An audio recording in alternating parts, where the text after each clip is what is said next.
नमस्कार, मौसम तक चैनल पर आपका बहुत-बहुत स्वागत है। मैं हूं देवेंद्र त्रिपाठी। हम बात कर रहे हैं 27 नवंबर के संपूर्ण भारत के मौसम पूर्वानुमान की इस बुलेटिन में।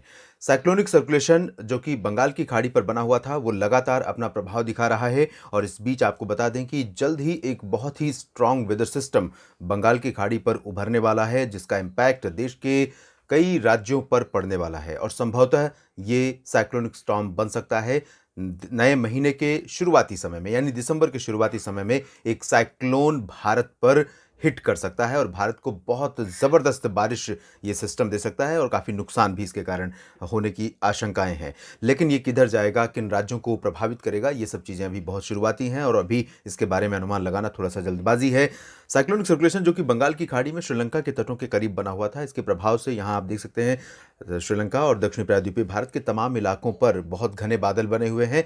ये यहाँ पर जो कह सकते हैं कन्वेक्शन हो रहा है, वो कंसिस्टेंटली हो रहा है और लगातार इस तरह की गतिविधियां यहाँ पर आने वाले समय में भी जारी रहने की संभावना बनी हुई है। साथ ही साथ आपको बता दें कि एक एंटी साइक्लोनिक सर्कुलेशन यहाँ पर राजस्थान के ऊपर बहुत ज़्यादा सिग्निफिकेंट नहीं है, लेकिन थोड़ा-सा उसका इम्पैक्ट है और ये सिस्टम यहाँ पर इस तरह से अगले 24 घंटों के दौरान भी रहेगा। इसकी वजह से यहाँ पर हवाओं का रुख जो है उत्तर भारत के मैदानी इलाकों में कुछ हिस्सों पर ज़रूर बदला हुआ नज़र आएगा। इन बादलों से ज़्यादा बारिश की संभावना नहीं, यानी कि स्ट्रॉन्ग वेदर सिस्टम अभी इस समय तक नहीं आए हैं और ना ही अभी फ़िलहाल इस समय यहाँ पर हैं।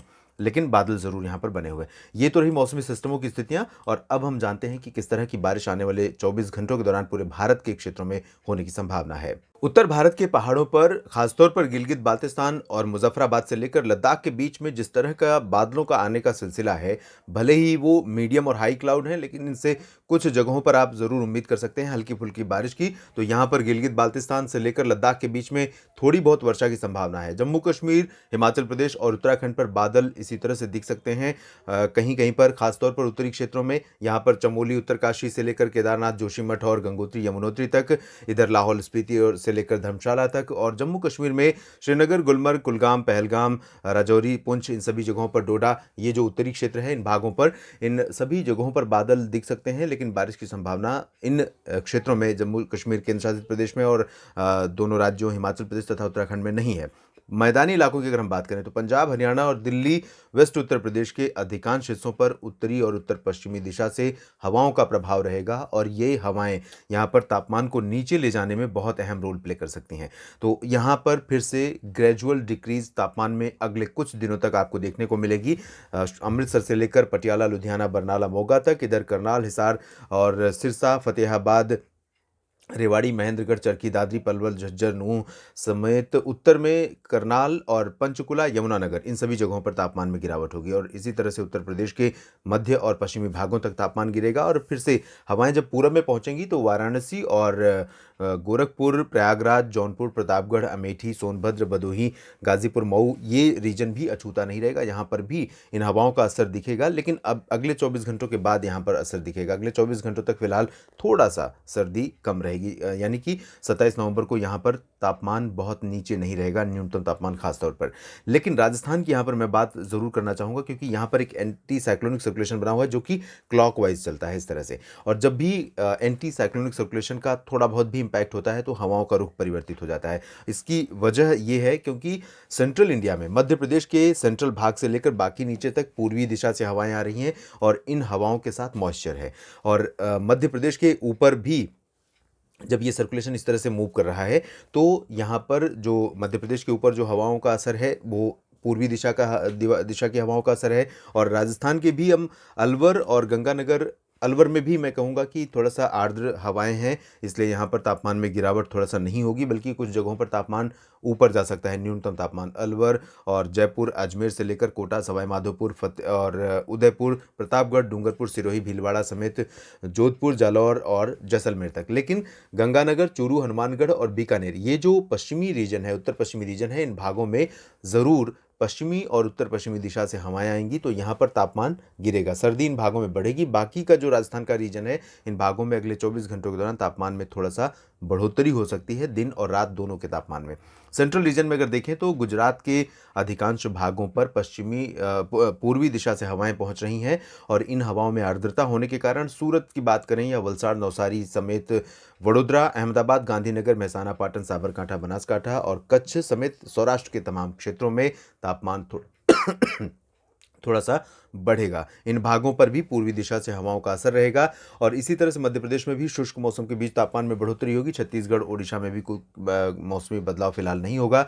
बिहार, झारखंड और पश्चिम बंगाल के अधिकांश इलाकों पर हवाओं का रुख अभी पश्चिमी दिशा से नहीं पहुंच रहा है और इस वजह से यहाँ पर भी तापमान में गिरावट नहीं होगी। तापमान में गिरावट 24 घंटों के बाद होगी और उसके बाद अगले 2-3 दिनों तक तापमान नीचे रहेंगे। तो पटना, गया, दरभंगा, भागलपुर समेत रांची, डाल्टनगंज, जमशेदपुर, देवघर, दुमका से लेकर कोलकाता में, पश्चिम बंगाल में कोलकाता, दीघा और जलपाईगुड़ी, सिलीगुड़ी, इन सभी भागों में तापमान में गिरावट 24 घंटों के बाद से देखने को मिलेगी। पूर्वोत्तर भारत में अरुणाचल को छोड़कर बाकी सभी राज्यों पर, असम, मेघालय, नागालैंड, मणिपुर, मिजोरम और त्रिपुरा, इन सभी जगहों पर तापमान सामान्य के आसपास रहेंगे और यहाँ पर मौसम साफ रहेगा, बादल भी नहीं होंगे। अरुणाचल प्रदेश में बादल होंगे, कुछ ऊंचाई वाले इलाकों में हल्की वर्षा हो सकती है। दक्षिण भारत का रुख करते हैं। यहाँ पर आप देखिए, भारत के जो पूर्वी दक्षिणी तटीय इलाके हैं, यानी दक्षिणी तटवर्ती आंध्र प्रदेश और उत्तरी तटीय तमिलनाडु का रीजन, पुदुचेरी भी इंक्लूडेड है, इन सभी शहरों में, इन सभी भागों में कई जगहों पर मूसलाधार वर्षा होने की संभावना लगातार बनी हुई है। पिछले 24 घंटों में भी आपने देखा था बहुत भारी बारिश हुई, आज भी बारिश हुई है कुछ जगहों पर और यहाँ पर बारिश की संभावनाएं आगामी 24 घंटों के दौरान भी नजर आ रही हैं। तो नेल्लोर से लेकर ये जो पुदुचेरी तक का रीजन है, इन भागों में कई जगहों पर काफ़ी तेज़ वर्षा होने की संभावना नजर आ रही है। और इसके अलावा अगर दक्षिण प्रायद्वीपीय भारत के बाकी आप हिस्से देखेंगे तो केरल में भी और दक्षिणी आंतरिक कर्नाटक में, रायलसीमा के कुछ हिस्सों में और आंतरिक तमिलनाडु के अधिकांश शहरों में भी लाइट टू मॉडरेट रेन होने की संभावना है। यानी सेलम, तिरुचिरापल्ली, मदुरई, कोयम्बटूर, कन्याकुमारी और केरल में अगर मैं देखूं तो त्रिवेंद्रम से लेकर कोचीन और तमाम शहरों में और साथ ही साथ बेंगलुरु, मैसूरू, हसन, आसपास के तमाम क्षेत्रों में हल्की से मध्यम बौछारें गिर सकती हैं। कुछ जगहों पर तेज वर्षा की भी संभावनाएं यहाँ पर रहेंगी और धीरे धीरे यहाँ पर बारिश बढ़ने ही वाली है, कम होने की संभावना यहाँ पर नजर नहीं आ रही है। लक्षद्वीप में मौसम बहुत ज़्यादा एक्टिव नहीं रहेगा, लेकिन यहाँ बादल बहुत घने हो सकते हैं और घने बादलों के बीच में कुछ जगहों पर लाइटनिंग बहुत भीषण गर्जना के साथ कुछ जगहों पर हल्की से मध्यम बौछारें गिर सकती हैं। आइसोलेटेड प्लेसेस पर तेज़ वर्षा की संभावनाएं बन सकती हैं, उसे नज़रअंदाज हम नहीं कर सकते हैं। और साथ ही साथ यहाँ पर आप देखेंगे कि जो अंडमान व निकोबार द्वीप समूह का क्षेत्र है, यहाँ पर इस तरह की क्लैरिटी नहीं रहेगी। यहाँ पर घने बादल रहेंगे और कुछ समय के लिए बारिश हो सकती है। बिल्कुल ड्राई और क्लियर वेदर नहीं होगा यहाँ पर, क्योंकि जल्द ही यहाँ पर एक मौसमी सिस्टम उभरने वाला है और इंटेंसिफाई भी होने वाला है। तो देश भर में कुछ इस तरह से मौसम रहेगा। आप बने रहिएगा मौसम तक चैनल के साथ। जो सिस्टम उभरने वाला है, स्ट्रॉन्ग वेदर सिस्टम, उसका इम्पैक्ट क्या होगा, किस तरह से और किस दिशा में जाएगा, इन सब बारे में हम बात करेंगे अगले बुलेटिन्स में। बस आप बने रहिएगा। धन्यवाद।